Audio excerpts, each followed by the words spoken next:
Buenos días, Dios les bendiga, hermanos. Aquí estamos arrancando con nuestro instituto bíblico. Gracias a Dios, después de mucho tiempo de oración, mucho tiempo de preparación, mucho tiempo de oposición, aquí estamos, gracias a Dios. Pues como ya saben ustedes, vamos a empezar estudiando el libro de Hechos. Se dice que el libro de Hechos continúa escribiéndose porque el libro de Hechos es la vida de los cristianos actualmente, bueno, anteriormente y actualmente.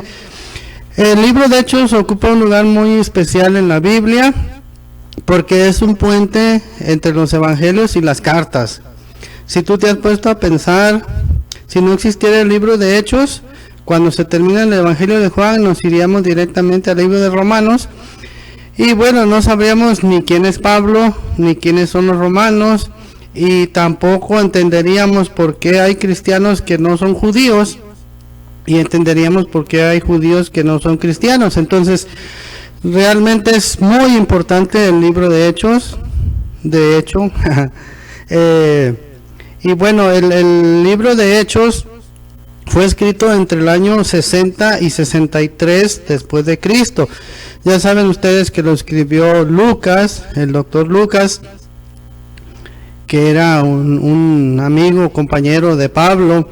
Se lo escribe a una persona que trabajaba en el gobierno que se llamaba Teófilo. Para los que les gusta investigar, Teófilo significa amado por Dios. Y Lucas le llama excelentísimo, un título que no se le da a cualquiera, ¿no? Es un título honorífico de respeto.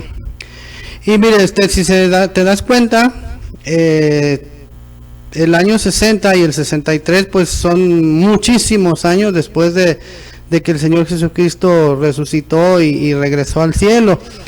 Dice también Lucas que investigó diligentemente todas las cosas que el Señor Jesucristo empezó a hacer y hasta que fue recibido en el cielo. Entonces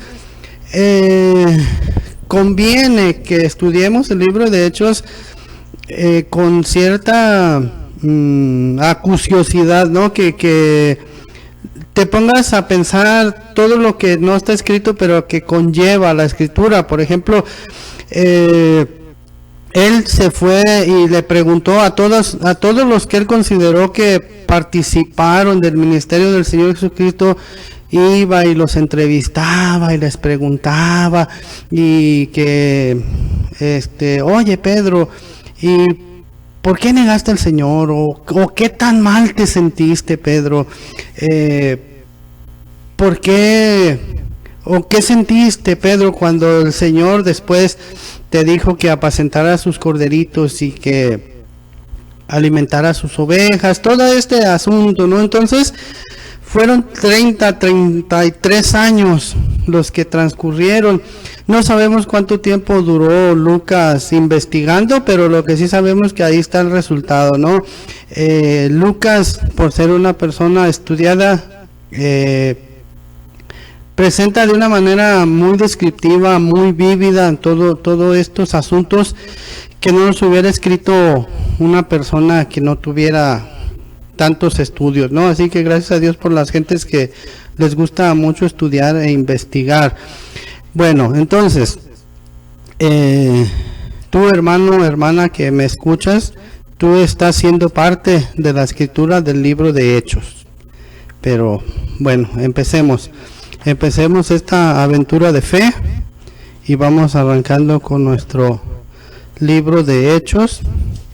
Vamos al capítulo 1, Hechos 1. Fíjese, en el primer tratado, oh Teófilo, hablé acerca de todas las cosas que Jesús comenzó a hacer y a enseñar hasta el día en que fue recibido arriba, después de haber dado mandamientos por el Espíritu Santo a los apóstoles que había escogido, a quienes después de haber padecido se presentó vivo con muchas pruebas indubitables, apareciéndoseles durante 40 días y hablándoles acerca del reino de Dios. Dice aquí que se presentó vivo con muchas pruebas indubitables. Indubitables significa que no hay lugar a duda, no se puede dudar. Dice que se apareció por 40 días hablándoles acerca del reino de Dios. Y bueno, en el libro de Hechos lo que su principal contexto es que el Señor Jesucristo ya no va a estar aquí en esta tierra. Las obras que Él hizo ahora quedaban encargadas a los apóstoles. No es así como que el cambio de estafeta, como que yo ya me voy, ya les enseñé, ya aprendieron, ahí se quedan ustedes. Ahora les corresponde a ustedes ir por este mundo y enseñarles lo que yo les he enseñado. Eso es lo que el Señor Jesucristo les dijo, ¿no? Y estando juntos, verso 4, y estando juntos les mandó que no se fueran de Jerusalén, sino que esperasen la promesa del Padre. Eso usted lo puede ver en Lucas 24:49. Porque Juan ciertamente bautizó con agua, mas vosotros seréis bautizados con el Espíritu Santo dentro de no muchos días. A ver, a los que les gusta investigar, yo les pregunto, si el Señor Jesús se apareció por 40 días, y cuando aquí les dice que serán bautizados dentro de no muchos días, ¿cuántos días faltaban? Investíguenlo y me avisan. Verso 6. Entonces los que se habían reunido le preguntaron diciendo, Señor, ¿restaurarás el reino a Israel en este tiempo? Y les dijo, no os toca a vosotros saber los tiempos o las sazones que el Padre puso en su sola potestad. Hay un punto y coma. Recuerden ustedes que después del punto y coma hay una consecuencia, o hay un mandato, o hay una aseveración. Pero recibiréis poder cuando haya venido sobre vosotros el Espíritu Santo, y me seréis testigos en Jerusalén, en toda Judea, en Samaria y hasta lo último de la tierra. Y mire usted, algo que aprendí, a veces nosotros nos preocupamos por cosas nimias, ¿no? Cosas banales, y ellos le decían, oye Señor, ¿y qué? ¿Vas a restaurar el reino? ¿Nos vas a liberar de la opresión romana? ¿Vamos a ser ricos? ¿Vamos a tener un rey? ¿Vamos a conquistar la tierra? ¿O cómo va a estar la situación? Y mire usted, así entre líneas el Señor Jesucristo les dice, ¿por qué se preocupan de esas cosas? ¿Por qué les interesan esas cosas que no son trascendentes? Y les dice, ustedes recibirán poder y me seréis testigos. ¿Cuál es el propósito del libro de Hechos? Que precisamente seamos testigos, ¿no? Más adelante vamos a ver cómo los apóstoles le dicen a los gobernantes que no podemos callar lo que hemos visto y oído. Entonces, a veces nos metemos en cuestiones de política y en cuestiones de otra índole, ¿no? Lo importante es tener poder del Espíritu Santo y ser testigos. Y mire usted, el Señor Jesucristo les da ¿cómo le dirían? Los lineamientos hacia dónde hay que ser testigos. En Judea, bueno, en Jerusalén primero. Jerusalén es su casa, su entorno más cercano. Luego Judea es un poco más lejos. Samaria un poco más lejos, donde había muchos gentiles, y hasta lo último de la tierra. Entonces, hermano, amado, hermana que nos escuchas, tu ministerio, antes de que le digas al Señor, mándame a India, o mándame a Taiwán, o mándame a Chicomostoc, primero debes ser testigo a tu familia, ¿no? Después a tus vecinos, al carnicero, al de los tacos, después al camionero de la ruta que siempre tomas, después al municipio que sigue, después a un estado de México, después a el extranjero y hasta el último de la tierra, ¿no? Pero empecemos por nuestra casa. Verso 9, y habiendo dicho estas cosas, viéndolo ellos, fue alzado, o fue levantado, o fue elevado, y le recibió una nube que le ocultó de sus ojos. Hay quienes dicen que esa nube hace referencia al Shekinah, a la gloria de Dios que se veía en el Antiguo Testamento, y dice que le ocultó de sus ojos, ya no lo podían ver. Y en el 10 dice, y estando ellos con los ojos puestos en el cielo, entre tanto que él se iba, he aquí que se pusieron junto a ellos dos varones con vestiduras blancas. Y mire, el verbo que utiliza ahí para puestos, con los ojos puestos en el cielo, significa así como que estirando la vista, como que esperando tener otra visión o esperando seguir viendo, ¿no? Y a veces nos ensimismamos o nos aferramos, ¿no?, a algo y no vemos lo que está delante o no vemos la tarea que nos ha sido encomendada, ¿no? Y les dicen los varones, dice, he aquí que se pusieron junto a ellos dos varones con vestiduras blancas, ¿no? Se especula que eran unos ángeles, los cuales también les dijeron, varones galileos, ¿por qué estáis mirando al cielo?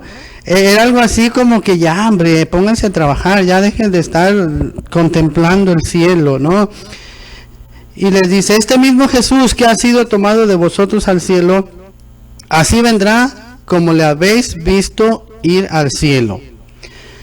Entonces volvieron a Jerusalén desde el monte que se llama del Olivar, o el monte de los olivos, el cual está cerca de Jerusalén, camino de un día de reposo. Ya sabe usted que los días de reposo, el sábado, no se permitía hacer ninguna obra, no se permitía hacer ningún tipo de trabajo, pero sí se permitía caminar cierta distancia. El monte de los olivos estaba cerca de Jerusalén, más o menos como 3/4 de milla o como 1 kilómetro. Entonces, el día de reposo sí se permitía caminar 1 kilómetro.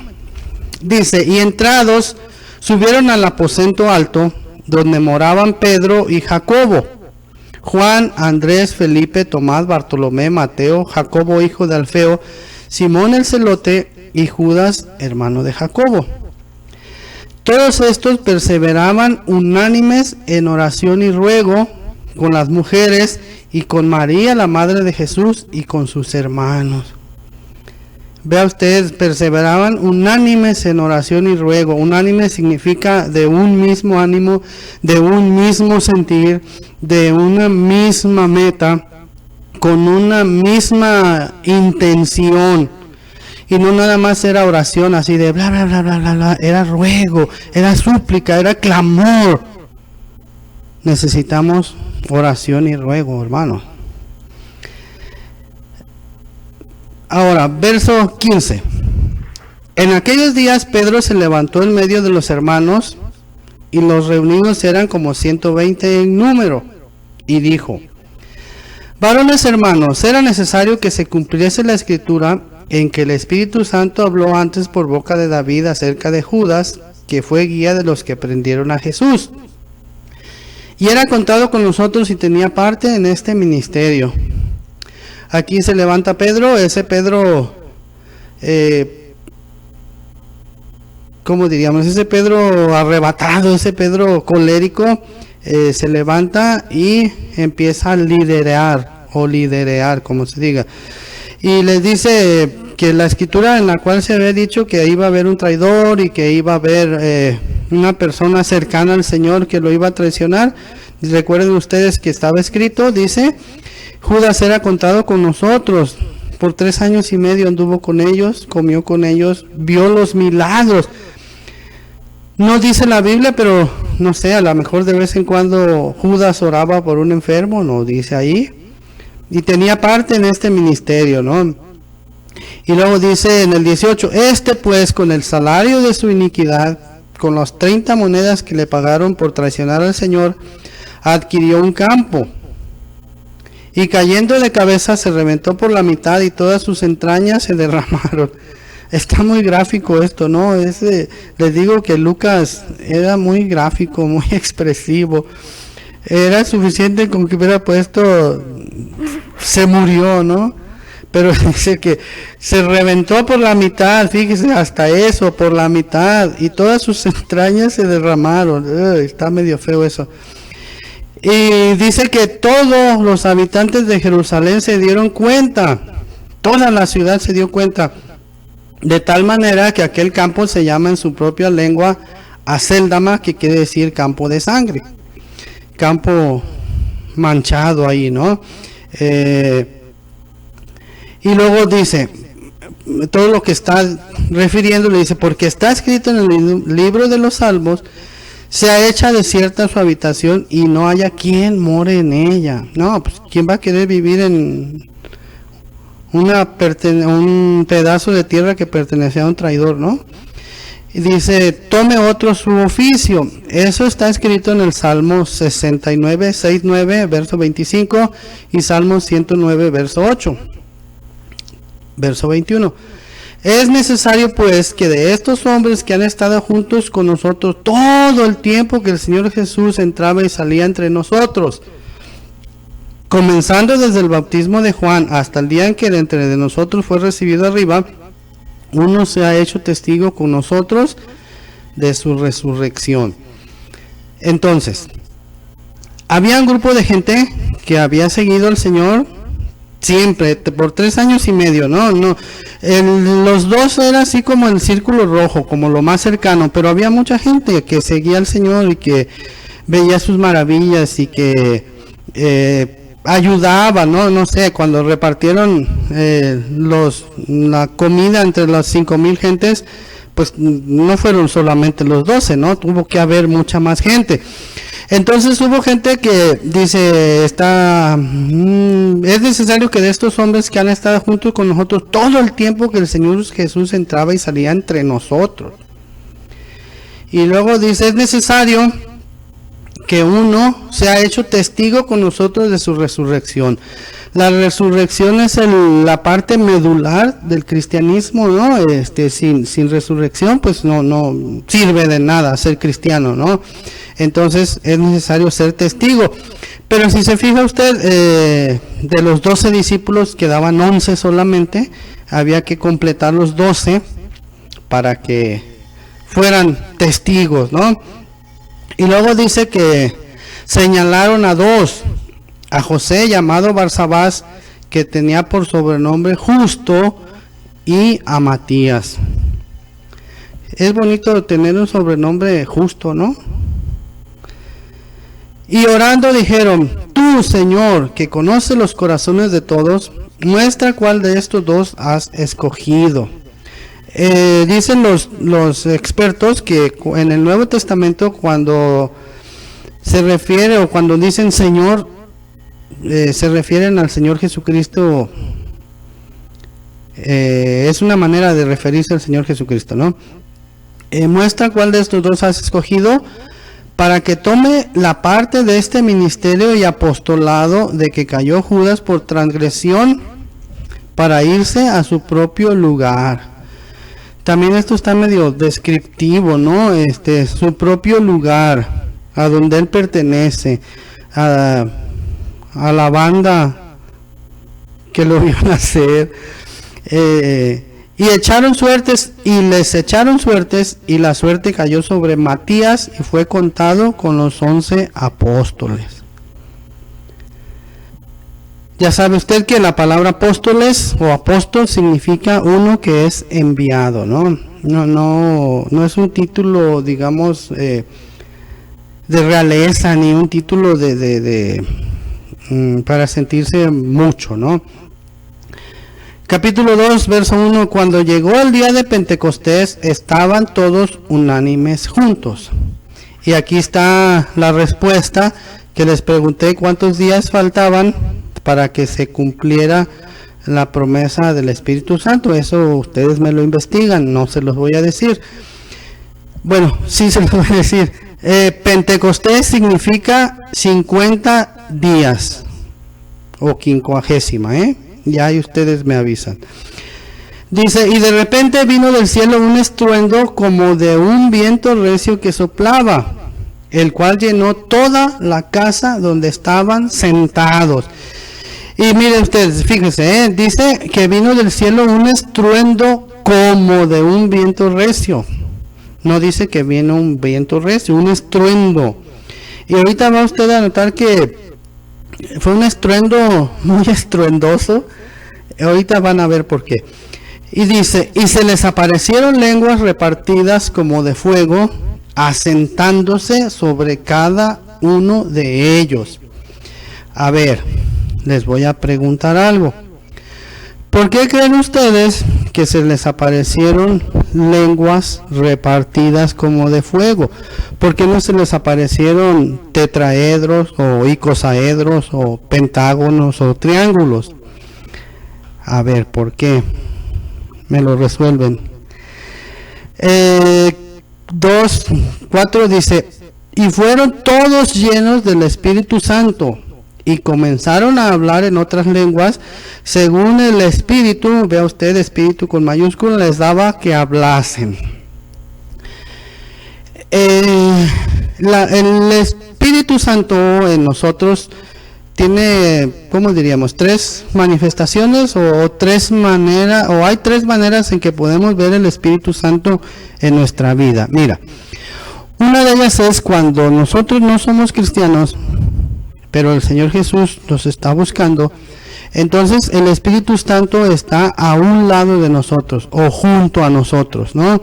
Y nos está buscando para redarguirnos de justicia, de pecado y de juicio, pero a veces nos hacemos como que no oímos y pasa el tiempo, pero por la gracia de Dios algún día entendemos y aceptamos al Señor Jesucristo. Entonces el Espíritu Santo pasa de estar a un lado, pasa a estar dentro de nosotros cuando aceptamos al Señor Jesucristo, cuando nacemos de nuevo, cuando le entregamos nuestra vida, cuando decidimos que Él gobierne nuestra vida, cuando le pedimos que perdone nuestros pecados. Entonces el Espíritu Santo pasa de estar junto a nosotros, pasa a estar dentro de nosotros. Pero después hay una parte en nuestra vida en la cual debemos insistir mucho. Dice el Señor Jesucristo que el Padre dará el Espíritu Santo a todo aquel que se lo pida.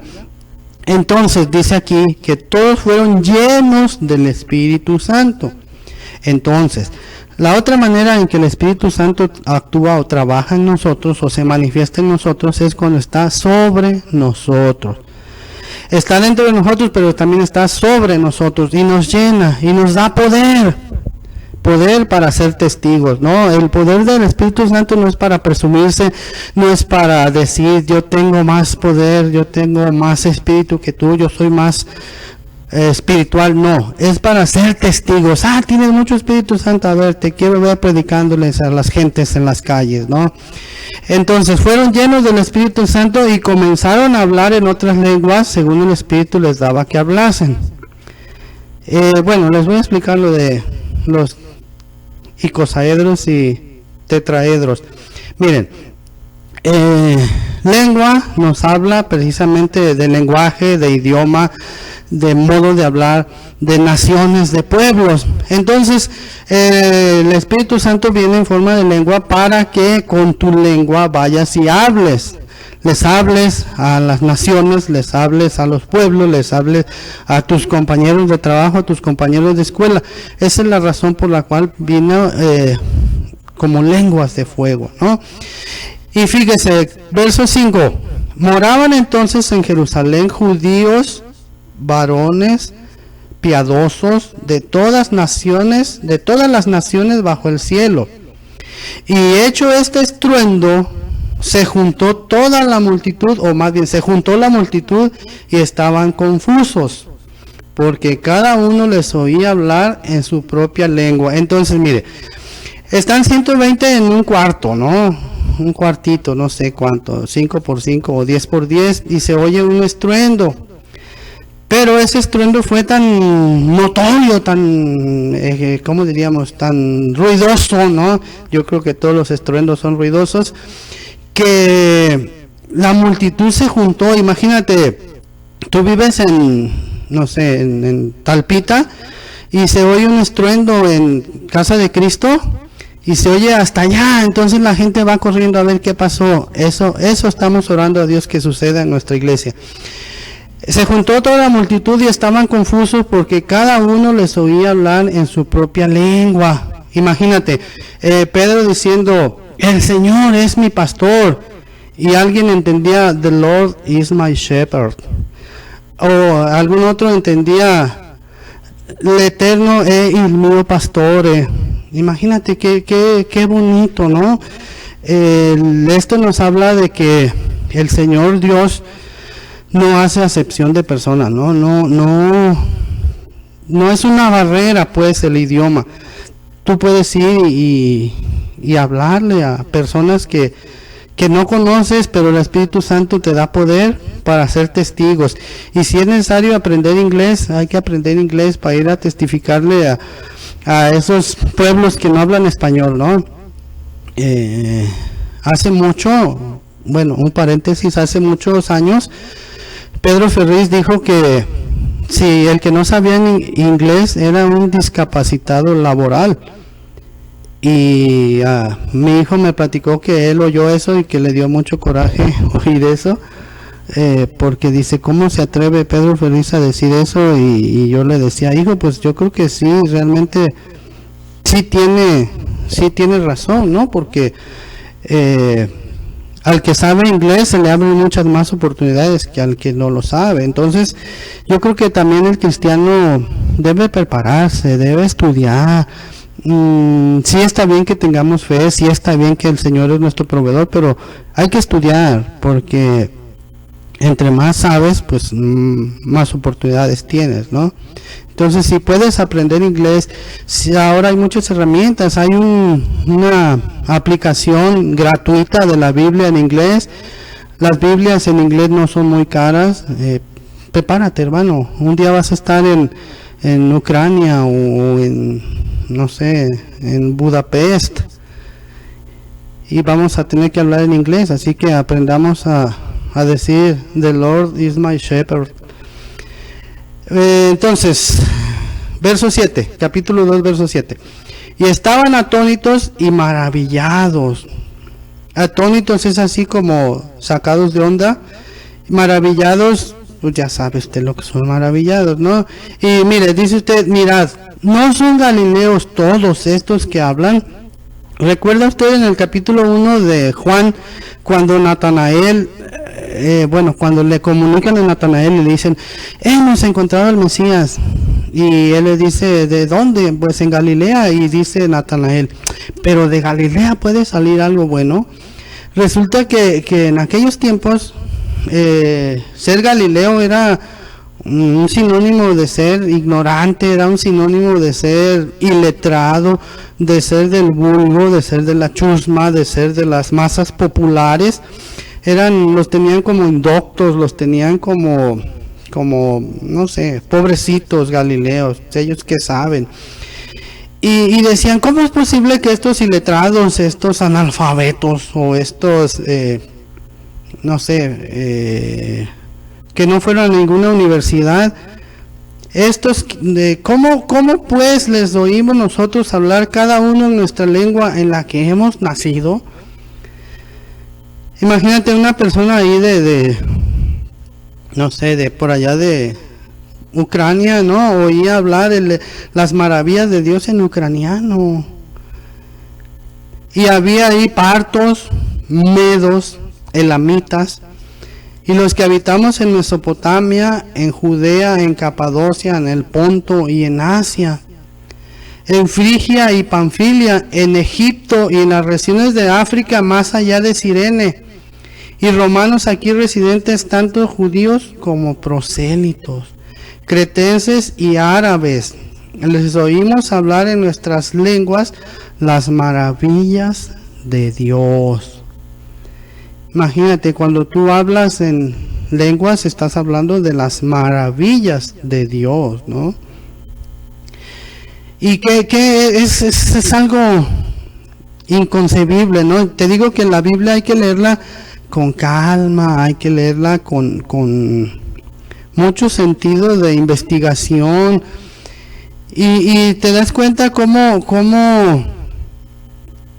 los apóstoles estaban hablando en otras lenguas, pero ellos mismos no sabían la capacidad o el alcance que estaba teniendo la manifestación del Espíritu Santo. Entonces, pidamos por el Espíritu Santo, pidamos que tengamos esa capacidad, ¿no? Que tengamos esa llenura del Espíritu Santo para que podamos hacer cosas increíbles por el poder de Dios. Recuerde usted que por nosotros mismos no somos nada.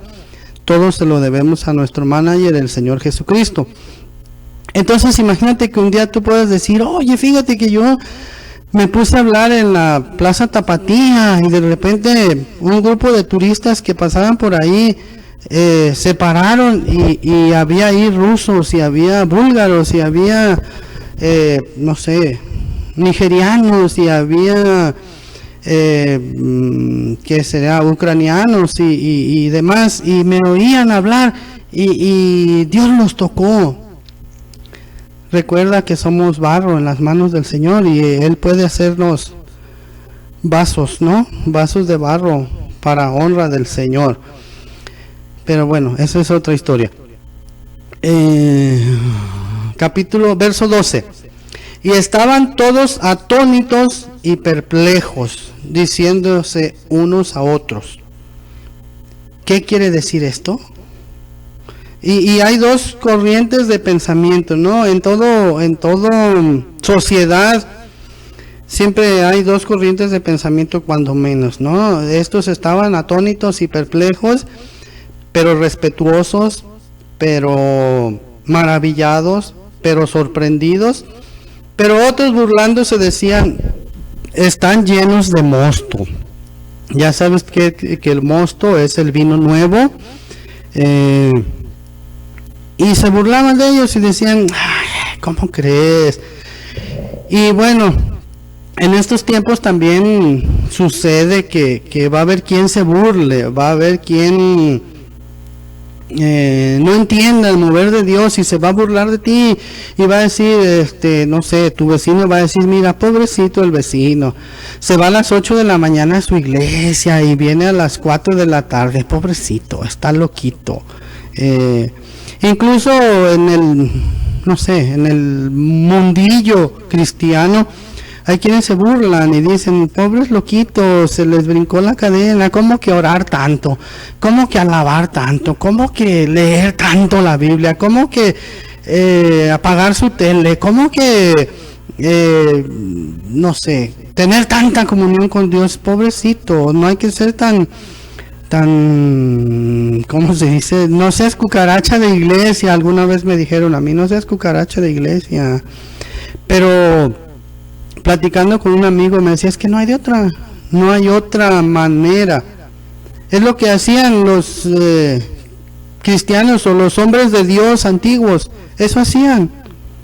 Oración y lectura bíblica. Y ciertamente trabajaban y tenían su profesión, pero procuraban buscar a Dios. Entonces, los que no entienden el mover de Dios se van a burlar de ti, pero va a haber quienes van a estar atónitos y maravillados y van a oír que tú cuentas las maravillas de Dios. Así que, hermano, hermana, precioso, que la gente te conozca porque hablas las maravillas de Dios. Muchas gracias, Dios les bendiga, nos vemos en la próxima clase con la ayuda de Dios. Dios les bendiga, gracias.